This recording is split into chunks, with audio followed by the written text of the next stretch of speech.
এখন পিএইচডি করলে ফেলোশিপ পাওয়া যাচ্ছে 52,000 প্লাস পার মান্থ। তো যারা ভবিষ্যতে পিএইচডি করবে ভাবছো এবং যারা হায়ার স্টাডিজের প্ল্যানিং করছো, ইন্টিগ্রেটেড এমএসসি পিএইচডি কোর্স করবে ভাবছো, তাদের জন্য আজকের এই ভিডিওটি গুরুত্বপূর্ণ হতে চলেছে। তো স্কিপ না করে পুরো ভিডিওটি দেখতে থাকুন। নমস্কার, আমার আরেকটি নতুন ভিডিওতে আপনাদের সকলকে স্বাগত। আজকে আমি জেস্ট 2025 জয়েন্ট এন্ট্রান্স স্ক্রিনিং টেস্ট নিয়ে আলোচনা করব। তো এই এক্সামে বসার এলিজিবিলিটি ক্রাইটেরিয়া কি, এই এক্সাম দিয়ে আপনি কি কি কোর্স করতে পারবেন, ইন্টিগ্রেটেড এমএসসি পিএইচডি এছাড়া আর কি কি কোর্স করা যায়, এবং আপনি যদি পিএইচডি করেন তার জন্য কি কি টপিকে পিএইচডি করা যায় এবং কোন কোন ইনস্টিটিউট থেকে পিএইচডি করা যায় এবং তারা কত ফেলোশিপ দিচ্ছে সেই ডিটেলসে আমি আলোচনা করব। ফিজিক্স ছাড়াও computer science, chemistry, biology, mathematics আর কোন কোন বিষয় নিয়ে পড়লে আপনি পরীক্ষাটা দিতে পারবেন এবং পরীক্ষাটা কখন কন্ডাক্ট করা হয়, তার ফর্ম ফিল আপ কবে থেকে শুরু হবে, তার রেজাল্ট কবে বেরোবে, কত মার্কসের এক্সাম হয়, তার এক্সাম প্যাটার্ন কি থাকছে এবং কারা কারা এই পরীক্ষাটা দিতে পারবেন এবং এই পরীক্ষাটার বসার পর কিভাবে আপনি পিএইচডিতে অ্যাডমিশন নেবেন, কত মার্কস পেলে আপনি এক্সামে কোয়ালিফাই করতে পারবেন এবং এর সিলেবাসই বা কী হবে, সব ডিটেলস আজকের আমি ভিডিওতে দেবো। তো স্কিপ না করে পুরো ভিডিওটি দেখতে থাকুন। তো জেস্ট এক্সাম দিয়ে যেমন পিএইচডি করা যায় বা ইন্টিগ্রেটেড এমএসসি পিএইচডি কোর্স করা যায়, এছাড়াও নেট আর গেট এই দুটো পরীক্ষা দিয়েও কিন্তু পিএইচডি করা যায়।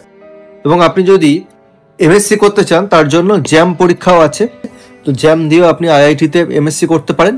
কিন্তু আজকের এই ভিডিওতে আমি যেটা আলোচনা করছি সেটা হচ্ছে ইন্টিগ্রেটেড এমএসসি পিএইচডি কোর্স বা শুধু পিএইচডি কোর্স যদি আপনি করতে চান তাহলে হচ্ছে জেস্ট এক্সাম, এবং জেস্ট এক্সামের জন্য কোন কোন সাবজেক্ট থাকলে আপনি আপনার বিএসসি বা এমএসসিতে কোন কোন সাবজেক্ট থাকলে আপনি এই এক্সামে বসতে পারবেন সেটা নিয়ে আমি বিস্তারিত আলোচনা করব।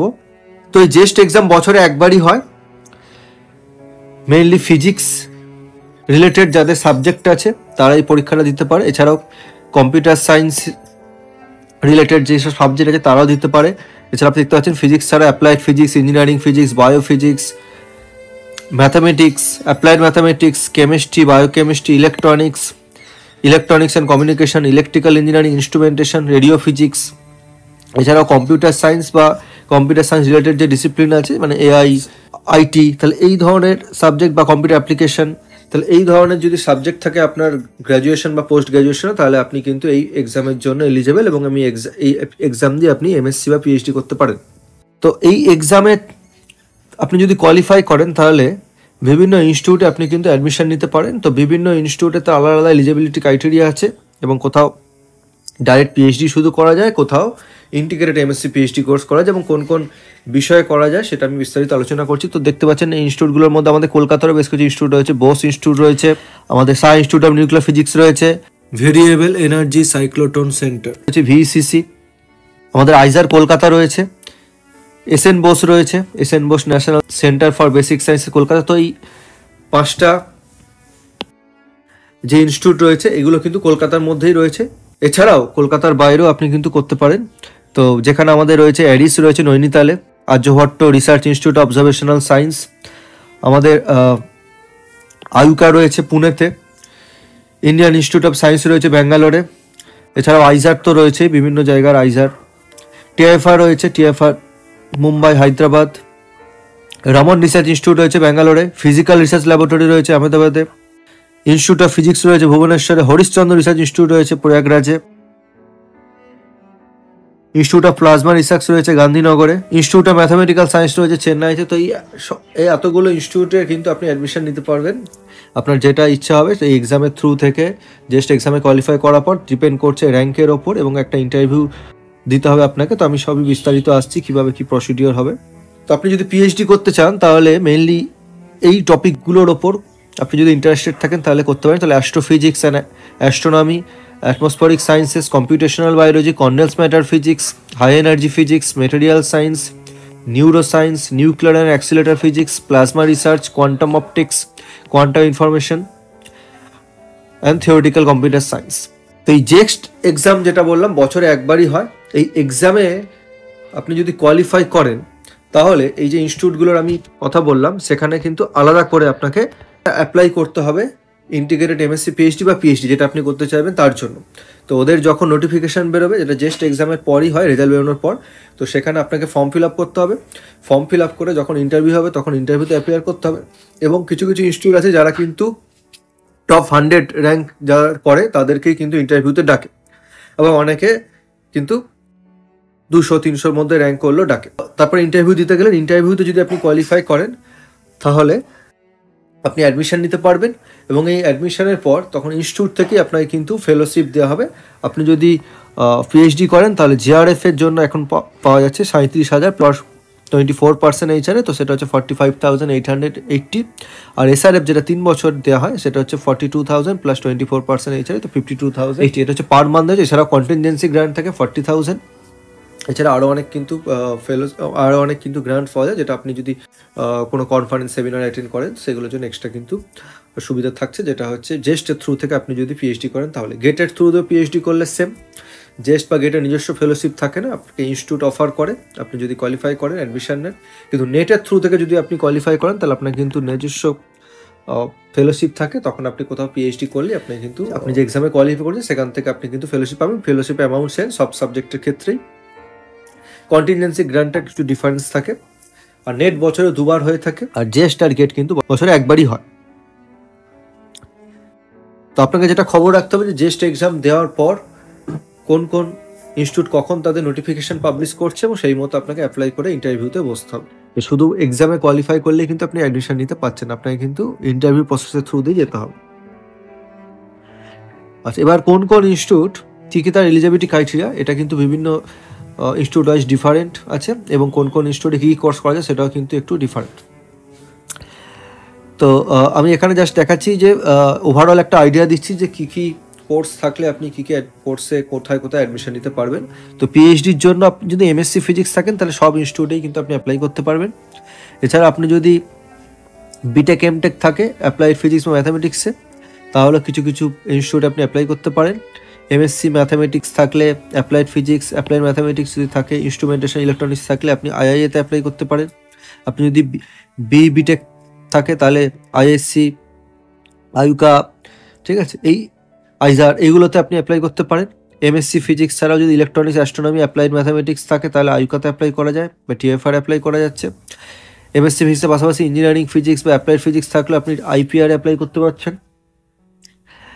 MSc physics, chemistry, applied mathematics, biophysics বা বায়োকেমিস্ট্রি থাকলে এসএনবিএন, সিবিএসএ অ্যাপ্লাই করতে পারছেন। বিটেক ইঞ্জিনিয়ারিং ফিজিক্স থাকলে আপনি টিএফআর অ্যাপ্লাই করতে পারছেন। এমটেক যদি অ্যাপ্লাইড ফিজিক্স থাকে তাহলে আপনি নাইজার অ্যাপ্লাই করতে পারছেন। MSc physics, astronomy, biophysics, mathematics এগুলো থাকলে আপনি আরআরআইতে অ্যাপ্লাই করতে পারছেন। এমএসসি ফিজিক্স, কেমিস্ট্রি, বায়োফিজিক্সে এসএনবিএন, সিবিএসএ অ্যাপ্লাই করতে পারছেন। তো এই ইনস্টিটিউটগুলোর নাম কিন্তু আমি অলরেডি আগে ডিসকাস করেছি, এটা যা শর্ট ফর্ম দেওয়া হয়েছে। আপনি যদি থিওরিটিক্যাল কম্পিউটার সায়েন্সে করতে চান তাহলে আইএমএসসি থেকে করা যায়, the institute of mathematical science, যেখানে কিন্তু শুধুমাত্র আপনি কম্পিউটার সায়েন্সে নিয়ে পিএইচডি করতে পারেন বা ইন্টিগ্রেটেড এমএসসি পিএইচডি কোর্স করতে পারেন। আপনি যদি নিউরো সায়েন্সে করতে চান তাহলে আপনার লাগবে এমএসসি ফিজিক্স ম্যাথামেটিক্স বা বিটেক বা কম্পিউটার অ্যাপ্লিকেশন থাকলে আপনি করতে পারেন। পিএইচডি যদি আপনি কম্পিউটেশনাল বায়োলজিতে করতে পারেন সেটাও আপনি আইএমএসসি থেকে করতে পারেন। তার জন্য আপনাকে এমটেক বা এমসিএ কোর্স থাকলে আপনি এলিজেবল। ইন্টিগ্রেটেড এমএসসি পিএইচডি করতে চাইলে বিএসসি ফিজিক্স থাকলে তো আপনি করতেই পারেন, এর সাথে সাথে ম্যাথামেটিক্স থাকলেও করা যাচ্ছে। ম্যাথামেটিক্স সাথে সাথে বিটেক যদি আপনি থাকে ইলেকট্রিক্যাল ইনস্ট্রুমেন্টস বা ইলেকট্রনিক্স অ্যান্ড কমিউনিকেশনে বা কম্পিউটার সায়েন্স রিলেটেড সাবজেক্টে তাহলে আপনি আইআইতে অ্যাপ্লাই করতে পারেন। বিএসসি আর বিটেক যদি ইঞ্জিনিয়ারিং ফিজিক্সে থাকে তাহলে আপনি নাইজার অ্যাপ্লাই করতে পারেন। বিএসসি ফিজিক্সও সব জায়গাতে এলিজেবল, সেটা আমি বললামই। এছাড়া ম্যাথামেটিক্স যদি থাকে তাহলে বোস ইনস্টিটিউটে অ্যাপ্লাই করতে পারছেন, আর কম্পিউটার সায়েন্স বা ইলেকট্রনিক্স থাকলে সেটাও কিন্তু এমএসসি পিএইচডি কোর্সে বোস ইনস্টিটিউট অ্যাপ্লাই করতে পারছে। এবার ইন্টিগ্রেটেড আপনি যদি কোর্স করতে চান, সেটা বললাম কম্পিউটার সায়েন্স রিলেটেড সাবজেক্ট হলে আপনি আইএমএসসিতে অ্যাপ্লাই করতে পারছেন। ইন্টিগ্রেটেড এমটেক পিএইচডির জন্য আইআইতে অ্যাপ্লাই করা যাচ্ছে। ইন্টিগ্রেটেড পিএইচডি প্রোগ্রামে আইজার কলকাতা অ্যাপ্লাই করা যাচ্ছে। এমএসসি শুধু এমএসসি যদি করতে চান তাহলে এইচআরআইতে অ্যাপ্লাই করা যাচ্ছে। এবার আমি আসছি জেস্ট এক্সামের এক্সাম প্যাটার্ন কি থাকছে। তো এটা 3 ঘন্টার পরীক্ষা হয়, এখন কোশ্চেন প্যাটার্ন চেঞ্জ হয়ে গেছে। তো এখন এই পরীক্ষাটা টোটাল 50টা কোশ্চেন থাকছে এবং টোটাল স্কোর থাকছে 100 নম্বরের। 3টে সেকশনে পরীক্ষা হবে। এটা অফলাইন পেন পেপার মোডে এক্সাম হবে। অবজেক্টিভ এমসিকিউ টাইপ থাকবে, ল্যাঙ্গুয়েজ কিন্তু ইংলিশে হবে, আর এর কিন্তু নেগেটিভ মার্কিং থাকছে। নেগেটিভ মার্কিং হচ্ছে -1/3 থাকছে ইনকারেক্ট অ্যান্সার সেকশন এতে। সেকশন বিতে থাকছে -1। সেকশন 1-এ যেহেতু এক একটা কোশ্চেন 1 নাম্বার করে আছে, সেই কারণে তার 1/3, আর সেকশন বি তো তার 1/3 মানে 3 নাম্বার করে যেহেতু আছে এক একটা কোশ্চেনে, তাহলে -1 করে কিন্তু নেগেটিভ মার্কিং থাকছে। আচ্ছা, টোটাল পার্ট এতে থাকছে 25টা কোশ্চেন, পার্ট বিতে থাকছে 15টা কোশ্চেন, পার্ট সিতে থাকছে টোটাল 10টা কোশ্চেন। তো পার্ট এতে 1 নাম্বার করে থাকছে 25, পার্ট বিতে থাকছে 3 নাম্বার করে 45, পার্ট সি তো 3 নাম্বার করে, সেটা হচ্ছে 30। তো এগুলো তো নেগেটিভ মার্কিং হচ্ছে তার 1/3, এটা নেগেটিভ মার্কিং হচ্ছে তার 1/3। তাহলে টোটাল থাকছে 50টা কোশ্চেন, মার্কিং হচ্ছে 100 নম্বরের পরীক্ষা হচ্ছে, 3 ঘন্টা টাইম থাকছে। জেস্টের ফিজিক্সের সিলেবাস কি থাকছে? Mathematical methods, classical mechanics, electromagnetism, optics, quantum mechanics, thermodynamics, statistical physics, electronics, এই টপিকগুলো থাকছে, যেগুলো আপনি বিএসসি ফিজিক্সে বা মাস্টার্সেও কিছু অ্যাডভান্স লেভেল থেকেও কোশ্চেন আসে। আপনি যদি থিওরিক্যাল কম্পিউটার সায়েন্সে করতেন, যেটা শুধুমাত্র ইনস্টিটিউট অফ ম্যাথামেটিক্যাল সায়েন্স চেন্নাইতে করা হয়ে থাকে, তার জন্য কী কী সিলেবাস থাকছে? Analytical reasoning and deduction, combinatorics, data structure and algorithms, discrete mathematics, graph theory, principle of programming. তো আপনার ম্যাথামেটিক্সের ওপর কিন্তু স্ট্রং নলেজ থাকতে হবে, বুঝতে পারছেন? আচ্ছা, এবার কী কী কোর্স করা জেস্টের থ্রুতে আমি অলরেডি আলোচনা করেছি, যে আপনি ডাইরেক্ট পিএইচডি করতে পারেন, এমএসসি করতে পারেন, বা ইন্টিগ্রেটেড এমএসসি পিএইচডি কোর্স করতে পারেন। কী কী সাবজেক্টে করা যাচ্ছে? একটা হচ্ছে ফিজিক্সে করা যাচ্ছে, বা ফিজিক্স রিলেটেড যে সাবজেক্টগুলো সেটা, বা কম্পিউটার সায়েন্সে, নিউরো সায়েন্সে, কম্পিউটেশনাল বায়োলজি, এগুলোতে কিন্তু করা যাচ্ছে। এবং তার জন্য কী কী সাবজেক্ট থাকতে হবে সেটা আমি কিন্তু অলরেডি আলোচনা করেছি। তো এর ফর্ম ফিল আপ খুব শীঘ্রই শুরু হতে চলেছে, এই মাসেই ফেব্রুয়ারিতেই স্টার্ট হয়ে যাবে রেজিস্ট্রেশন প্রসেস। এর পরীক্ষা কিন্তু ডেট ডিক্লেয়ার করা হয়ে গেছে অলরেডি, 6 এপ্রিল 2025 সানডেতে হবে, এবং টাইমও ডিক্লেয়ার করা হয়েছে 10টা থেকে 1টা, এই 3 ঘন্টা পরীক্ষা হবে। রেজাল্ট টেন্টেটিভলি মেতে বেরোবে, মের ফার্স্ট উইকে, এবং এর অ্যাপ্লিকেশন ফি থাকছে 950 টাকা করে। আর আপনি যদি SC ST ক্যাটাগরি হয় তাহলে কিন্তু 445 টাকা করে লাগছে, আর যদি আপনি ফিমেল ক্যান্ডিডেট হন SC ST তাহলে কিন্তু কোনো পয়সা লাগছে না অ্যাপ্লিকেশন করার জন্য।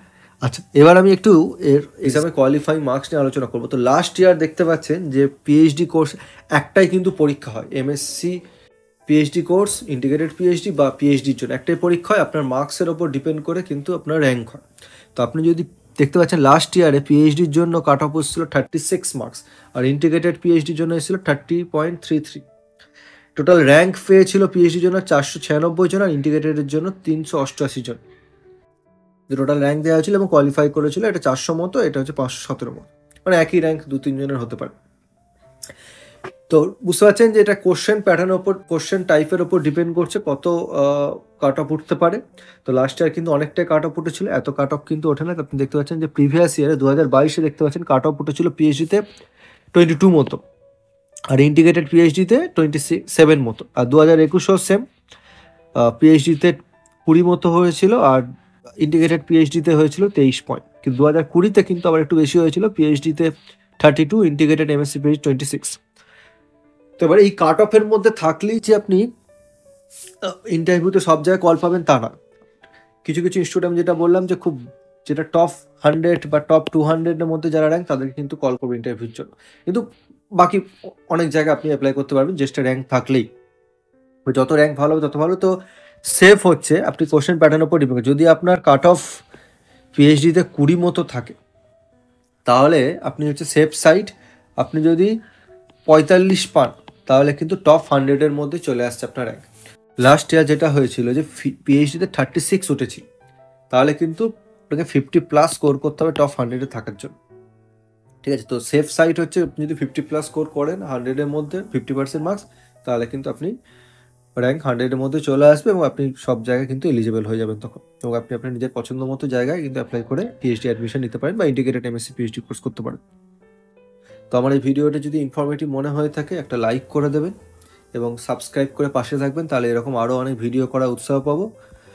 ধন্যবাদ ভিডিওটি দেখার জন্য।